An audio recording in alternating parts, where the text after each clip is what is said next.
اعوذ باللہ من الشیطان اللعین الرجیم بسم اللہ الرحمن الرحیم وصلی اللہ علی محمد وآل بیتہ الطیبین الطاہرین المعصومین اما بعد فقد قال اللہ سبحانہ وتعالی فی محکم کتابہ اعوذ باللہ من الشیطان اللعین الرجیم بسم اللہ الرحمن الرحیم انا انزلناہ فی لیلۃ القدر صلوات بر محمد وآل بیت محمد۔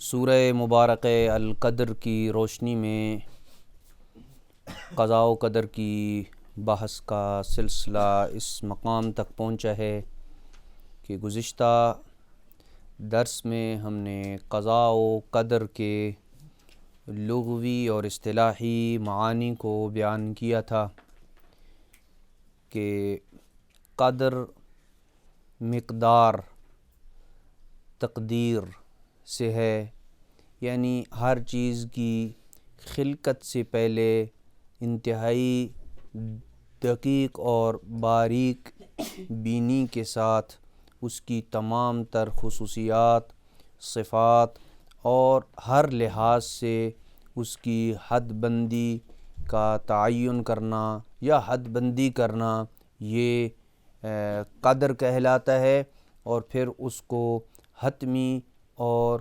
فائنل شکل دینے کا نام قضاء کہلاتا ہے۔ آج ہماری گفتگو دو نکات کے اوپر ہوگی۔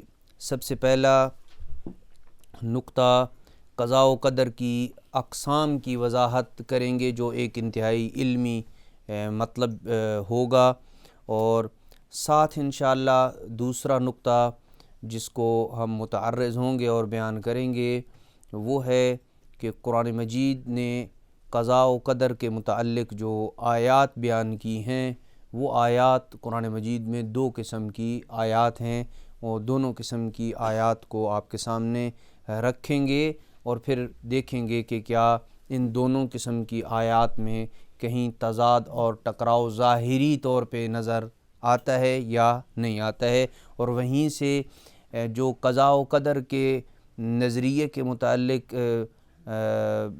آراء پائی جاتی ہیں مسلمانوں کے اندر، ان آراء کو بھی بیان کریں گے، اور مذہب اہل بیت علیہ السلام کا قضاء و قدر کے متعلق جو واضح اور دو ٹوک نظریہ ہے اسے بھی بیان کرنے کی کوشش کریں گے جہاں تک وقت کے دامن نے گنجائش دی تو۔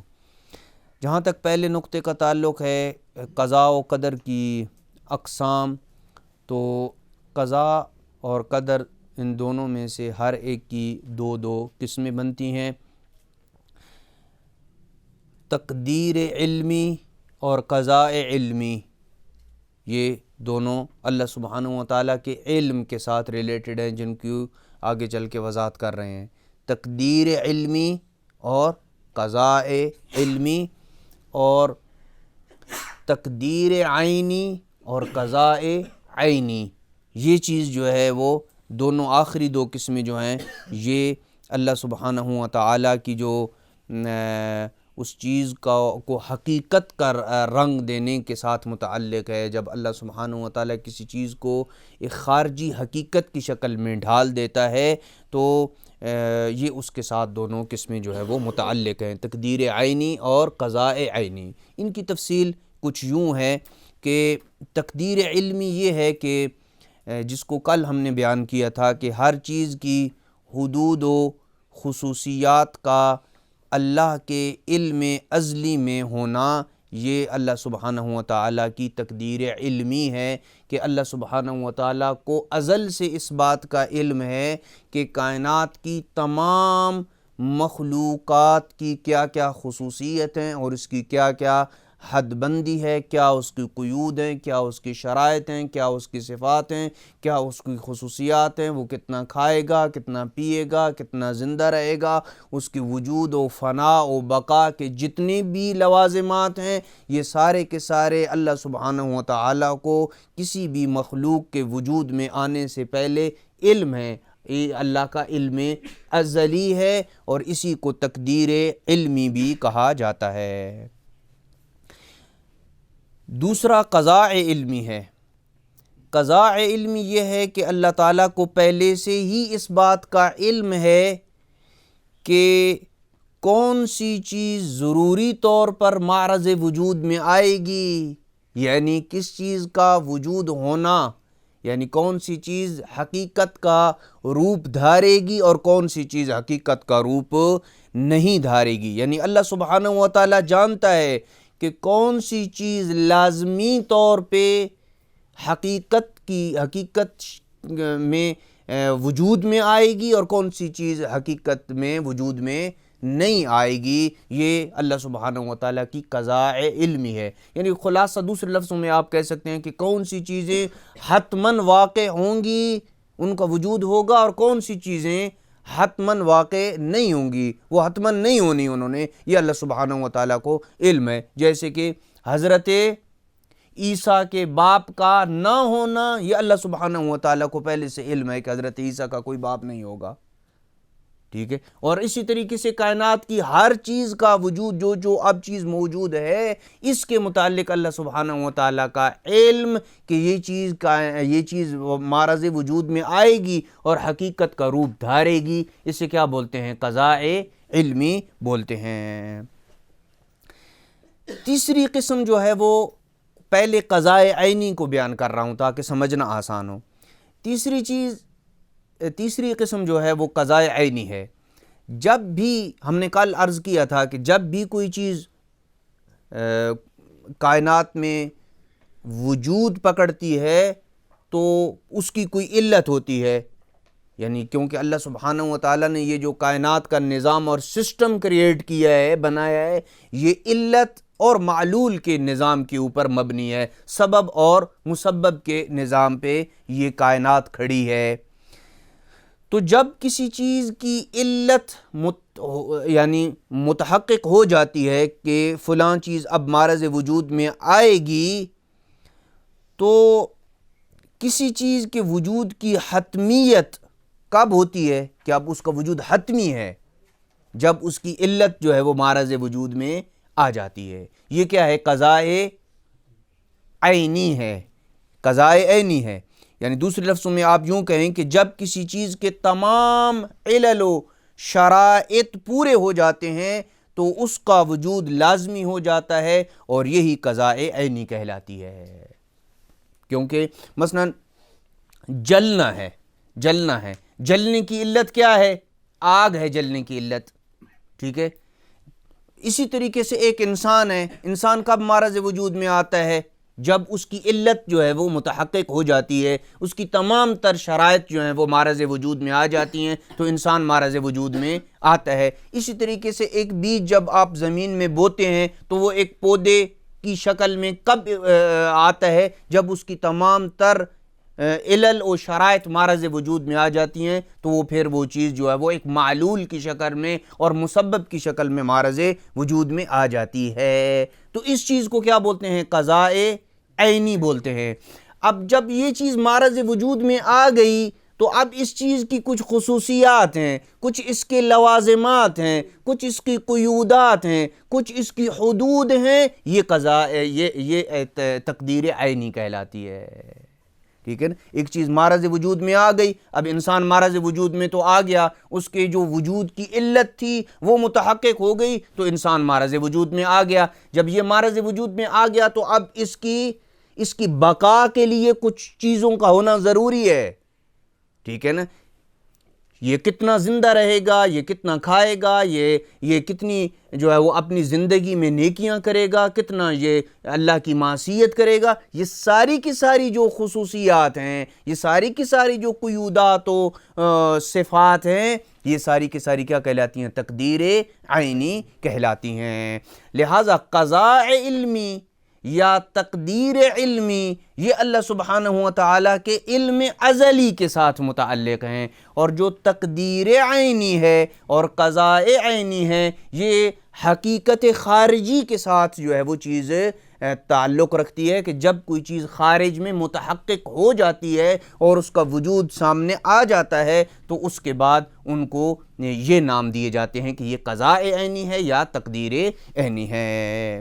یہاں تک ہماری گفتگو کا ایک حصہ جو ہے وہ مکمل ہو گیا کہ قضاء و قدر کی جو اقسام ہم نے بیان کی ہیں، اور یہ جب قرآن مجید کی آیات کی آپ تلاوت کریں گے نا، قضاء و قدر کے پورے جب ہم کنسیپٹ اور نظریے کو بیان کریں گے تو آپ یہ اچھے انداز میں تمیز کرنے میں کامیاب ہو جائیں گے کہ یہاں پہ اللہ کی قضاء علمی مراد ہے اور یہاں پہ قضاء عینی مراد ہے. یہاں اس آیت میں اللہ نے تقدیر علمی مراد لی ہے اور اس آیت میں تقدیر عینی مراد لی ہے، اور پھر آپ کا قرآن مجید کے پڑھنے کا ذوق مختلف ہو جائے گا. دوسرا نقطہ جو ہماری گفتگو کا مین نقطہ ہے، جہاں سے ہم قضاء و قدر کی بحث اور اس گہرے سمندر میں اپنا پہلا سٹیپ رکھنے کے لیے جا رہے ہیں، وہ ہے قرآن مجید کی آیات کی روشنی میں قضاء و قدر کے نظریے کو پڑھنا. اگر ہم قرآن مجید کی آیات پہ ایک طائرانہ نگاہ دوڑائیں تو قضاء و قدر کے نظریے کے متعلق ہمیں دو قسم کی آیات ملتی ہیں. ایک قسم کی آیات وہ ہیں جن کا ظاہر یہ ہے کہ انسان فاقد الارادہ ہے، انسان کا اپنے افعال میں اور کسی قسم کا کوئی ارادہ نہیں ہے، نہ ان کا کوئی عزم ہے، نہ ان کا کوئی ارادہ ہے، اور جو کچھ بھی اس کائنات میں رونما ہوتا ہے وہ پہلے سے اللہ سبحانہ و تعالیٰ کی ایک منصوبہ بندی ہے اور ایک پلاننگ ہے، اور اس کے مطابق اس نے ہو کے رہنا ہے. انسان کا نہ کوئی ارادہ ہے کسی فعل کے انجام دینے میں، اور نہ ہی انسان کا کوئی قصد اور ارادہ ہے. اس کے متعلق اور یہ جو نظریہ ہے وہ لوگ کہتے ہیں کہ جو اللہ سبحانہ و تعالیٰ نے لکھ دیا ہے اس میں ایک حرف بھی کوئی تبدیلی نہیں ہو سکتی ہے. اس ضمن میں چونکہ آیات تو بہت زیادہ ہیں، سب کو پڑھنا تو ممکن نہیں ہے، لیکن ہم فقط اس مقام پہ 3 آیات کو آپ کی خدمت میں بیان کرتے ہیں کہ جہاں سے پہلے قسم کی آیات کا خلاصہ آپ کو سمجھ آ جائے گا، اور دوسری بھی آیات اس سے ملتی جلتی ہی آیات ہوں گی کہ جن کا ظاہر یہ ہے کہ انسان فاقد الارادہ ہے، انسان اپنے افعال میں کسی قسم کا کوئی ارادہ نہیں رکھتا ہے. پہلی آیت جو سورہ مبارک الحدید کی آیت نمبر 22 ہے، ارشاد رب العزت ہے ما اصاب من مصیبت فی الارض ولا فی انفسکم الا فی کتاب من قبل ان نبرأها. ارشاد رب العزت ہے کہ ما اصاب من مصیبت فی الارض، زمین میں کوئی بھی مصیبت نہیں پڑتی ہے، یعنی کوئی بھی مصیبت زمین میں نہیں آتی ہے. ولا فی انفسکم، اور نہ ہی تمہارے نفسوں میں کوئی مصیبت آتی ہے. الا فی کتاب، مگر یہ کہ وہ لوح، کتاب سے مراد لوح محفوظ ہے، مگر یہ کہ وہ لوح محفوظ میں پہلے سے درج کر دی جاتی ہے. من قبل ان نبرأها، قبل اس کے کہ ہم زمین کو خلق کرتے، قبل اس کے کہ ہم تمہارے نفسوں کو خلق کرتے. چاہے زمین کے اندر جو کچھ بھی روزانہ کے واقعات رونما ہو رہے ہیں وہ ہوں، یا تمہارے نفسوں کے اندر کوئی مصیبت اور تبدیلی جو آتی ہے، یہ پہلے سے ہی تمہاری خلقت سے پہلے ہی اللہ سبحانہ و تعالیٰ نے لوح محفوظ میں اس کو درج کر دیا ہے.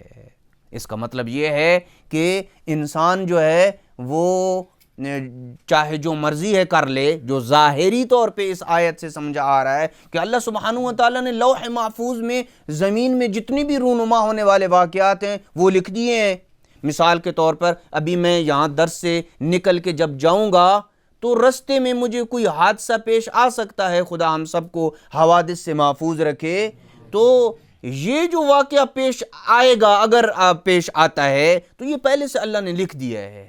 اس میں میرا نہ کوئی ارادہ ہے نہ میرا کوئی اختیار ہے. میں فاقد الارادہ ہوں، فاقد العزم ہوں، میرا کسی قسم کا کوئی بھی اس میں کوئی تعلق نہیں ہے. اور جو کچھ اللہ نے میری خلقت سے پہلے واقعات لکھ دیے ہیں وہ ہو کے رہیں گے. ظاہری طور پہ یہ آیت یہ کہہ رہی ہے. دوسری آیت جو سورہ یاسین کی آیت نمبر 12 ہے، وَكُلَّ شَيْءٍ أَحْصَيْنَاهُ فِي إِمَامٍ مُبِينٍ. اور ہم نے ہر چیز کو امام مبین میں جمع کر دیا ہے۔ امام مبین کی جو تفسیر ہے وہ کتاب مبین اور لوح محفوظ سے کی گئی ہے۔ کہ امام مبین سے کیا مراد ہے؟ تفسیر۔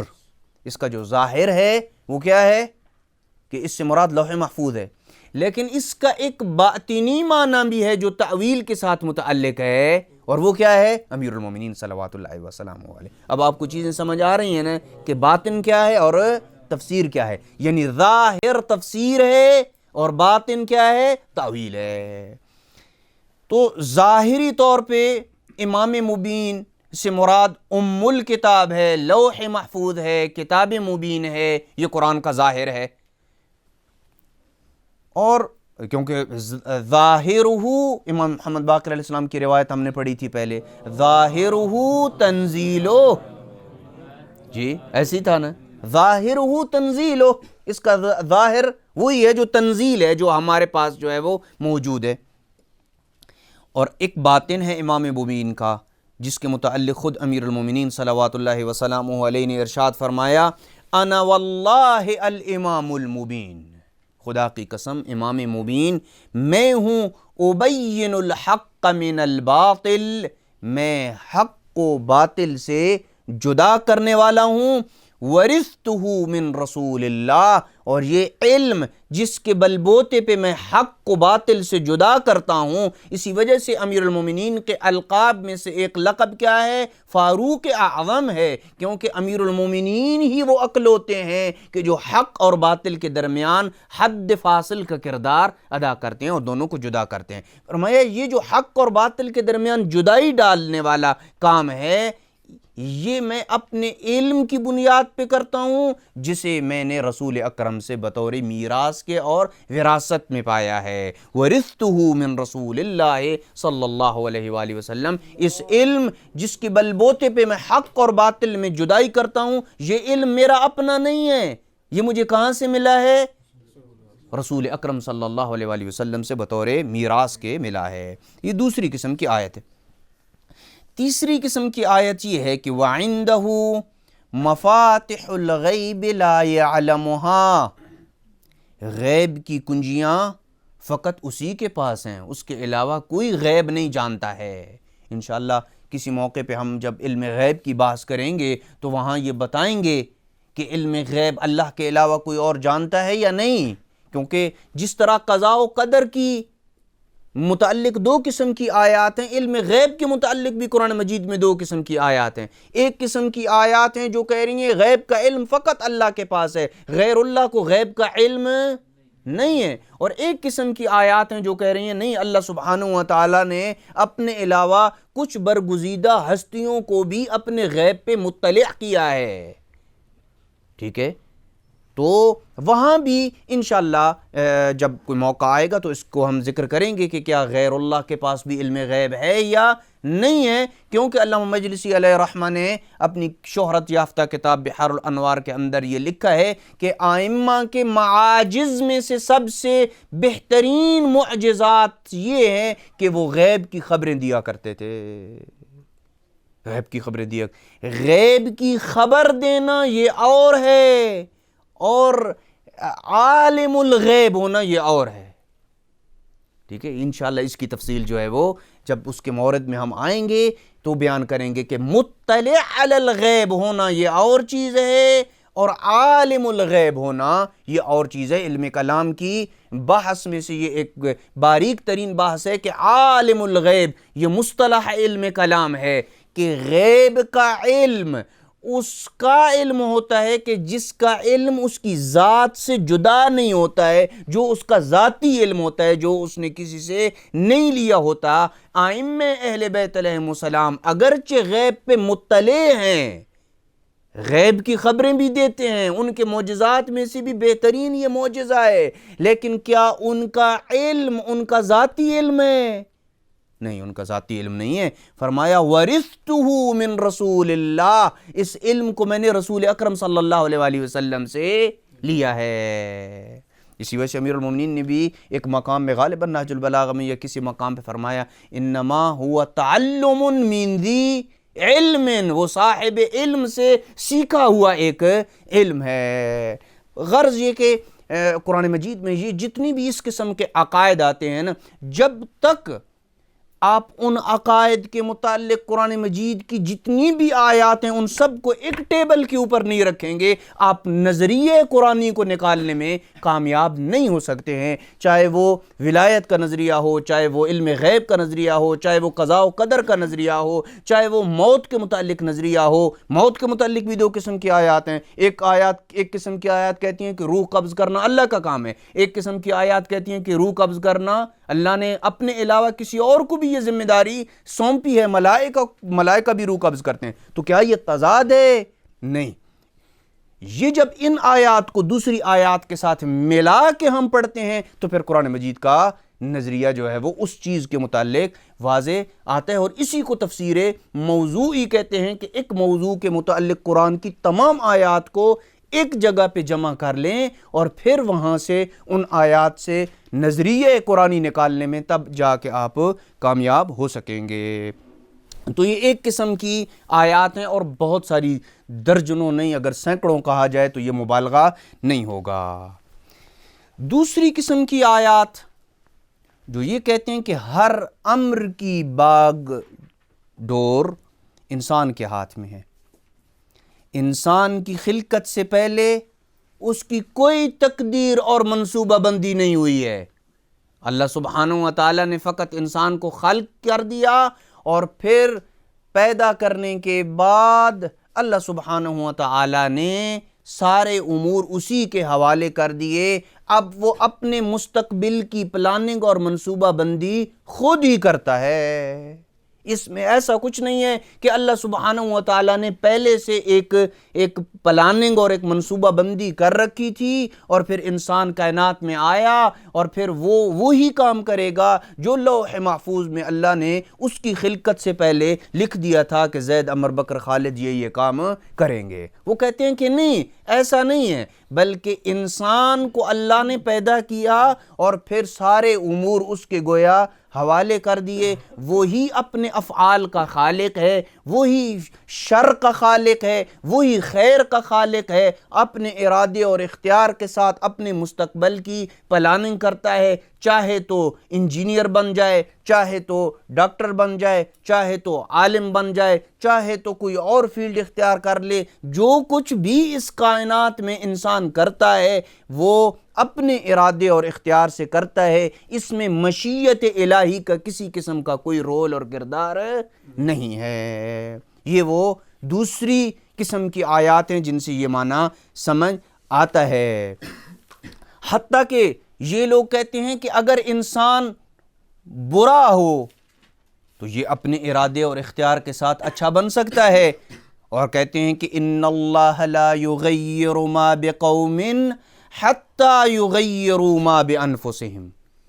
ٹھیک ہے نا، اللہ سبحانہ و تعالیٰ بھی اگر کسی کو تبدیل کرتا ہے تو وہ اس وقت تک تبدیل نہیں کرتا جب تک انسان یا وہ قوم اپنے آپ کو خود پہلے تبدیل نہ کرے۔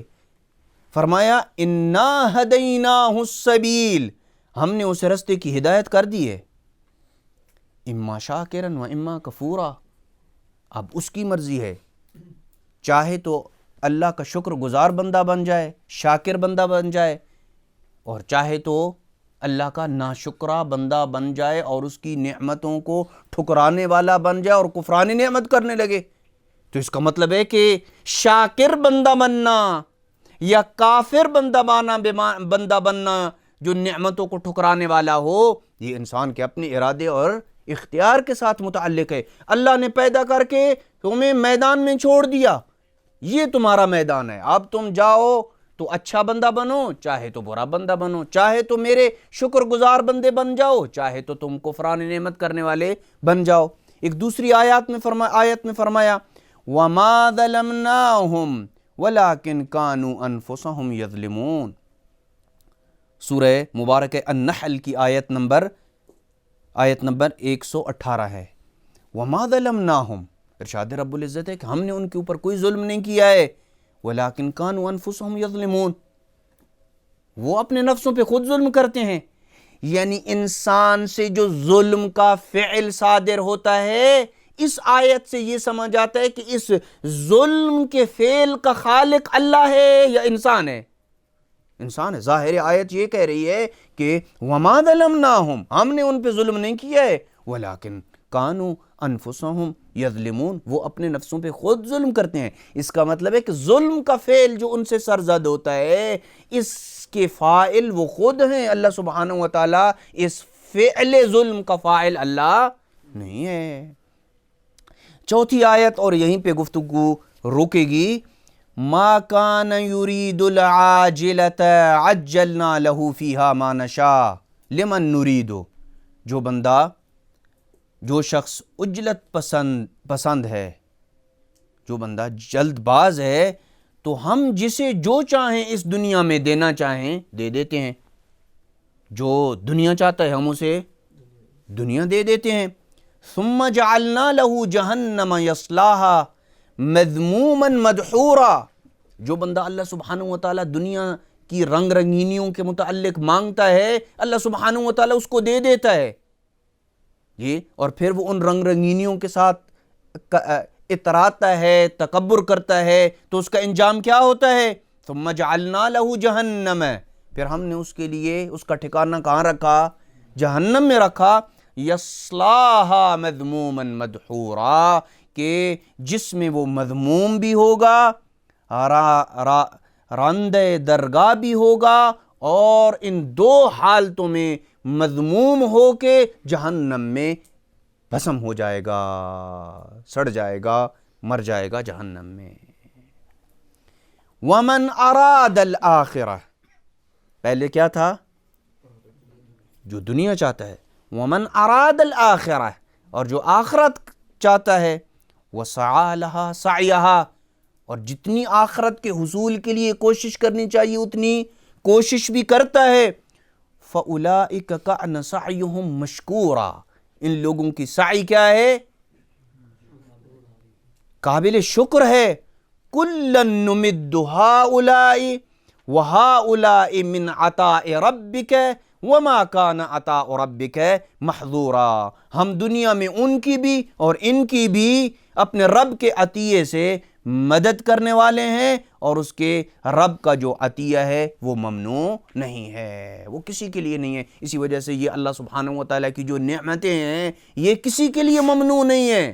اس سے کافر بھی استفادہ کرتے ہیں، جو اس کے وجود کا منکر ہے وہ بھی ان نعمتوں سے استفادہ کر رہا ہے، وہ کتنا کریم ہے۔ اور جو اس کے وجود کا منکر نہیں ہے، جو اس کو موحد مانتا ہے، وہ بھی اس کو کیا، اس کو بھی نعمتیں مل رہی ہیں۔ وَمَا كَانَ عَطَاءُ رَبِّكَ مَحْظُورًا، اور تمہارے رب کی جو عطا ہے وہ ممنوع نہیں ہے، وہ سب کو شامل ہے۔ اب یہ آیت کیا کہہ رہی ہے؟ جو دنیا چاہتا ہے ہم اسے دے دیتے ہیں، جو آخرت چاہتا ہے ہم اسے دے دیتے ہیں۔ جی، اس کا مطلب یہ ہے کہ دنیا میں اگر وہ کوئی اچھا کام کرتا ہے تو اپنے ارادے اور اختیار سے کرتا ہے، اگر اسی دنیا کو آخرت کا توشہ بناتا ہے تو یہ کیا ہو جائے گی؟ اچھی ہو جائے گی نا، یہی دنیا اچھی ہو جائے گی۔ اور اگر اسی دنیا کی نعمتوں میں اپنے آپ کو غرق کر کے آخرت کو بھول جاتا ہے تو یہی دنیا اس کے لیے کیا بن جائے گی؟ وبال جان بن جائے گی۔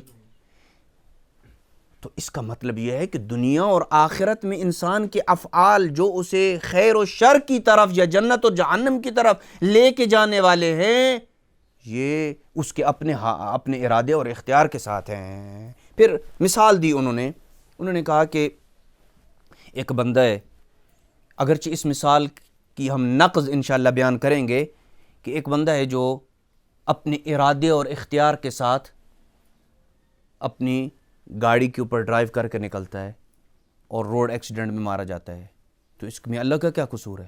یہ اپنے ارادے اور اختیار سے خود نکلا ہے۔ ایسا نہیں ہے کہ اللہ سبحانہ و تعالیٰ نے پہلے سے کوئی اس بندے کے لیے پلاننگ کر رکھی تھی کہ اس کو میں نے مارنا ہے روڈ ایکسیڈنٹ پہ۔